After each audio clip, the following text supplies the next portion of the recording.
did a tribute to D'Angelo that was awesome. I know he did Untitled. He redid that.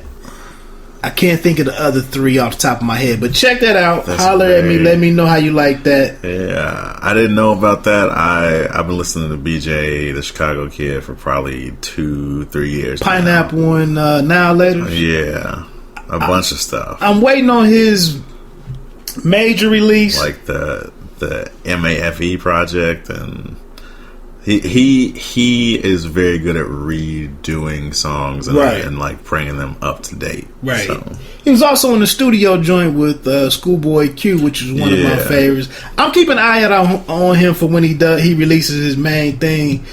I don't know if you notice, people, if you've been tuned in, if you still have pressed play and let it run, this might just be an all entertainment show the way we're going. But I just wanted to say, if you wanted to talk about Raz Simone at all before we move on, man, the floor is yours. I'll just go quick on him.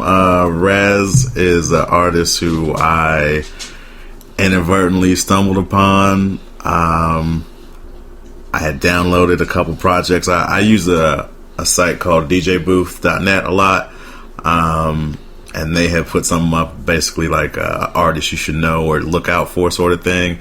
And I listened to the first track on 2 of his projects, and I was like, yeah, this sounds cool. Like, that was real dope.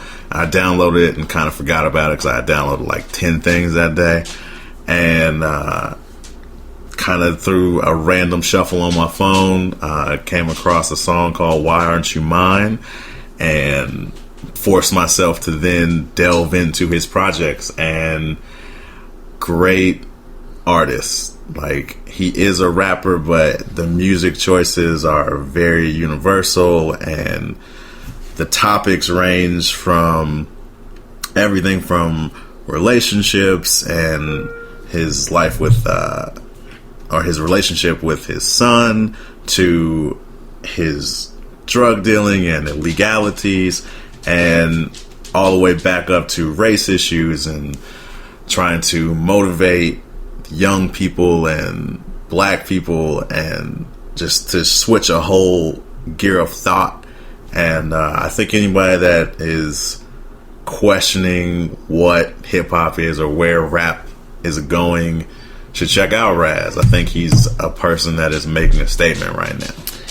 I'm gonna check it out since you just put me on to it. Like I said, another one of my favorites over the last year that really was a highlight of my year was just running across Run the Jewels, man. Has done a lot for me unexpectedly. So on the other side of this break, man, we're gonna come back, run through these NFL playoffs, this divisional round, the 4 games that we have Saturday and Sunday, NBA talk. We might build upon my LeBron rant, if you will. G might have been the only person that listened to it, but man, I had to go in. We might talk a little NBA rookie ladder on the other side of this break. The Spurs took down the Cavaliers last night.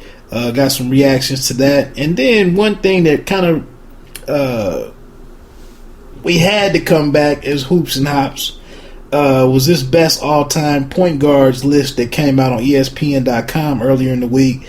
Just some thoughts on where Mr. Steph Curry is in just a couple of years. On the other side of this break, give me a second.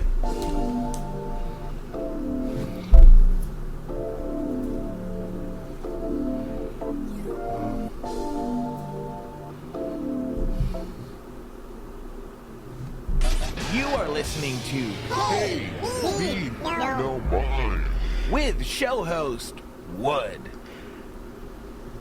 Alright, once again, this is Pay Me No Mind. Thanks for pressing play and tuning in. I'm here right now with my man G. This is another episode of Hoops and Hops. And we're getting ready to get into, the sports side of things. Sorry that the entertainment stuff ran so long. But of course, we had the NFL playoffs continuing this week. We're in week 2. Real quick, man, any thoughts? That the Pittsburgh-Cincinnati game, I had some strong feelings about that game being made going into it. It ended up being a mess. Any thoughts on that one, or any of the other games from last week? I was 3-1, by the way, in my picks. Your picks, okay. I lost with my Redskins, who folded against Green Bay. You went homer on that one? No, I had a legit reason. You were betting against Aaron Rodgers? Foolishly? But anyway, let's talk about your thoughts. Look, I'm a Lions fan, so I can watch these playoffs with no bias. No skin in the game. Yeah. Well, I hate to mess you up, man, but you threw me that pass. Megatron, does he step away? I think Calvin is just tired of losing. And I think at 30, 31 years old, he's just like, he's taken the hits already, and I don't know if he feels like it's worth it to go for another season where we don't make the playoffs. So I think the new GM, the guy that was the pro scout or the pro scout personnel for the Pats, if he brings a lot of fresh ideas to the table, I think he stays. If things seem to stagnate themselves with him today saying he was going to keep Jim Caldwell, maybe he goes. And, we get robbed of another guy in their prime or tail end of their prime. Barry Sanders part 2. Yeah. Okay, I didn't mean to hijack your point, man. Any takeaways from last week for you? I think neither the Bengals nor the Steelers should have won that game. I think both teams and coaching staffs got out of hand at the end of the game. While I was watching the game, I called out that Joey Porter nonsense. Like, he's not supposed to be on the field. He's not supposed to be that close to that group of Bengals players. He's a defensive coach. Why is he on the field? Their offense is on the field. Why is your linebacker coach or whatever position coach he is on the field? What I need to see is the film. How he got out before he went out there.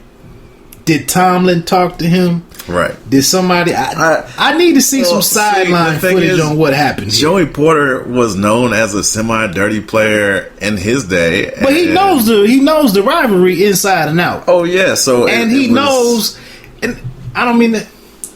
I'm not going to get to go into the Von Cray, Burfict, and Pac-Man Jones here right now, but I really blame what happened and transpired on the position coaches, because they're 4 to 8 years removed from the game, and they communicate with these players on a much better level than the head coach. And I'm just disgusted that the linebacker coach or the defensive coordinator or the DB coach, that he didn't rein these brothers in, because Marvin Lewis can't necessarily do it at that moment. But it was interesting. Anything else, man, before we get into this week's games? I think that was the big one. I was kind of impressed with Kansas City. But yeah, that was really it for me. Like I picked the Packers to beat y'all. All right, man. So.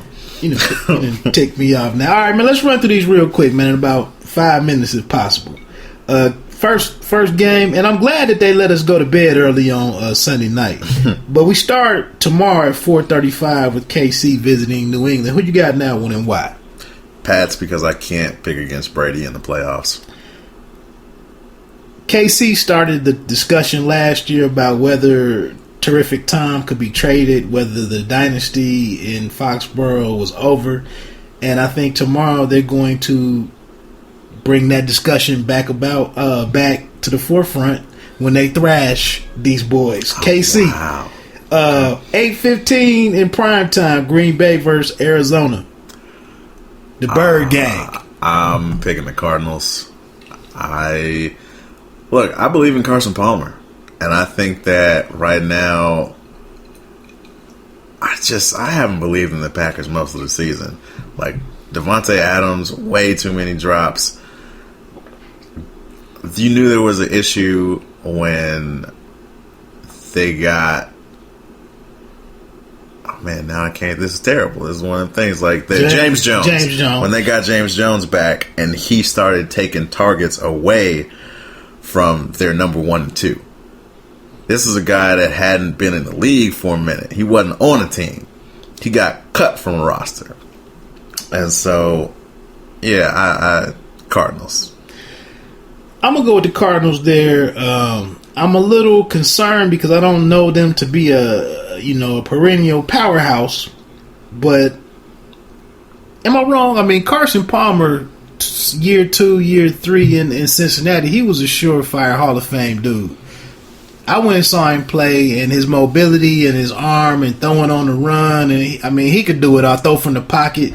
He was legit. So it's a great story to see Carson Palmer get back in there. It's great for Arizona.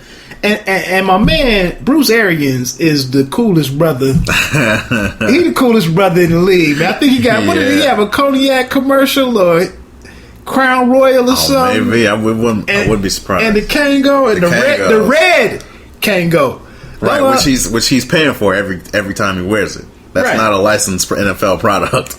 They actually made an exception for him. Did they? Yeah, they actually made an exception for him with that. Wow. On the Thanksgiving Day games, they came out and said that, it was, I think it was tied to some type of charitable situation. Okay.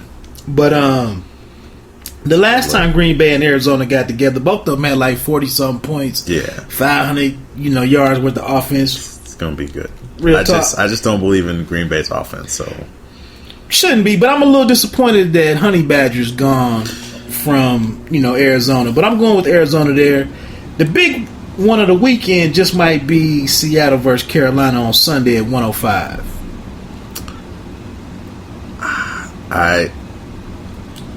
I'm going with the Panthers, and not for a whole bunch of reasons. I just feel like the Seahawks shouldn't be playing this game anyway. And I feel like they have they always seem to get lucky, though. They always seem to sneak in and do the perceivingly unthinkable. But yeah, I think Luke Kuechly, Smith, or Davis. The other linebackers are Davis. I think that they get out there and Norman, I think Norman can check Doug Baldwin. I don't think, Doug Baldwin's been good lately, but I think he can shut him down, and that's really the only thing. And maybe Marshawn Lynch, if he plays, changes things up, but nah. I mean, Carolina, this is why you go 14-1 so that you have home field advantage. Lynch, I'm just not sure that he can come in. I know he should have fresh legs and everything, but I'm a little disappointed that he wasn't out there last week. He's actually going for his 7th 100-yard game, which is up amongst the leaders in postseason, 100-yard games for running backs. Weather won't be, what it was in Minnesota, obviously. Man, I'm going to go with Carolina just because Cam's been money. Cam is kind of guaranteeing you 3 touchdowns, whether it's 2 running and 1 passing, or 2 passing and 1 running. I like to see Funches step up. But these are 2 of the teams with the best team chemistry in the league. On one side, it feeds from the coach with Carroll and his guys. And then on the other side, it feeds from or emanates from Cam to the rest of the team. I think Cam's going to give away a couple of balls, to some kids in the stands, and I think they keep it rolling. To shut it down for the weekend is Pittsburgh and Denver. Coming off of the game that you just broke down, Cincinnati. We actually found out today that, in fact, Antonio Brown was concussed. I'm glad I didn't do this show Wednesday when I was going to make a fool of myself. They already announced 2 weeks ago that the sheriff was going to be back under center for the Broncos. How you see this one playing out? I think it is completely dependent upon if Ben Roethlisberger plays and is shot up with whatever horse tranquilizer so that he can actually throw the ball. I just don't see, and if D'Angelo Williams is out or is even less than, let's say, 80%, those 2 guys, they managed to get through that Cincinnati game, but if if Big Ben's hurt, Antonio Brown is out.